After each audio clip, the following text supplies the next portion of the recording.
सोचो, एक घर जिसमें रहने वाले लोग 6 महीने पहले ही मर चुके हों, लेकिन फिर भी रात को उस घर की लाइट्स जलती हो, गार्डन में लोग चलते दिखते हों। आज की कहानी है कुंदन बाग में मौजूद एक बड़े से बंगलो की, जो इंडिया के सबसे डरावने घरों में से एक है। ये एक सच्ची घटना है जिसका जवाब पुलिस के पास भी नहीं है। हैदराबाद, एक ऐसा शहर जहां आईटी हब्स, पॉश कॉलोनीज और जहां फास्ट मूविंग मॉडर्न लाइफ है, ऐसे ही इस शहर में एक जगह ऐसी भी है जहां लोग जाने से डरते हैं। कहा जाता है इस इंसिडेंट से पहले ये एक एलिट लोकेलिटी हुआ करती थी। बहुत से अमीर लोग यहाँ रहते थे,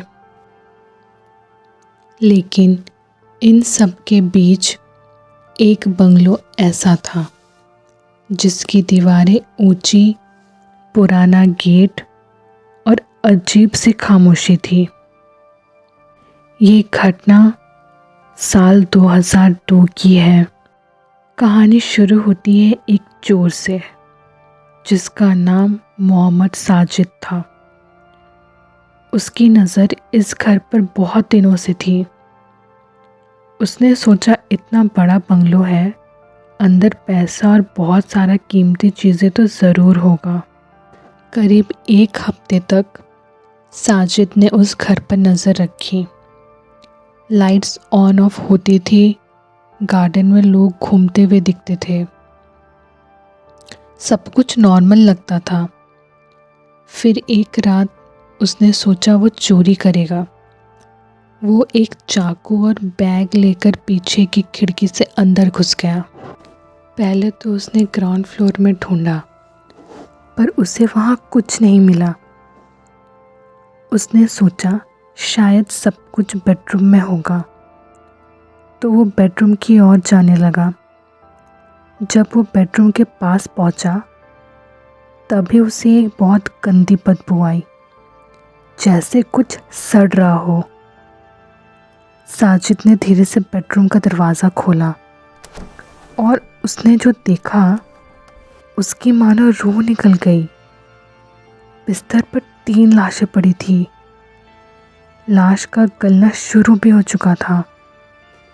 डर के मारे साजिद का शरीर मानो शून्य पड़ गया हो। साजिद वहाँ से तुरंत बाहर निकला। निकलने के बाद वो भागने वाला था, लेकिन उसने सोचा अगर किसी ने उसे इस घर के आसपास देखा है तो उसे लगेगा कि मर्डर उसने किया है। साजिद ज़्यादा कुछ सोचे बिना सीधा पुलिस स्टेशन पहुंचा। पहले तो पुलिस को लगा कहानी बना रहा है, लेकिन जब पुलिस ने बंगलो चेक किया तो वहाँ सच में 3 लाशें पड़ी थी। पुलिस को लगा ये सब साजिद ने कुछ दिन पहले किया होगा और सज़ा से बचने के लिए वो झूठ बोल रहा है। लेकिन फिर फॉरेंसिक रिपोर्ट आई और सब शॉक में थे। पुलिस को लगा था इनकी मौत कुछ 5-6 दिनों पहले हुई होगी, लेकिन रिपोर्ट में लिखा था इनकी मौत 6 महीने पहले हो चुकी थी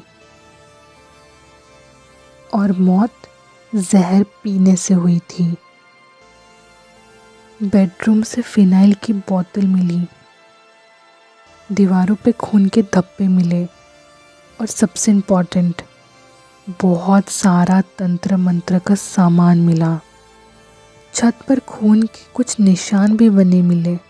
पुलिस ने इन्वेस्टिगेट किया। उन्हें पता चला कि कुछ सालों से उस बंगलों में एक औरत और उसकी 2 बेटियां रहती थी। नेबर्स ने कहा वो ये बात मान ही नहीं सकते कि इन लोगों की मौत 6 महीने पहले हुई है, क्योंकि वो उन्हें हर रोज़ देखते थे, कभी छत पर, कभी गार्डन में टहलते हुए और हर रोज़ उनके घर का लाइट्स ऑन ऑफ होता था। और सबसे शॉकिंग तो ये था कि नेबर्स का स्टेटमेंट और साजिद का स्टेटमेंट बिल्कुल सेम था। एक और बात पता चली कि ये लोग थोड़े अजीब थे, ना किसी से बातें करते, ना घर से बाहर जाते और ना ही उनके घर में कोई आता। ये काफ़ी अजीब था।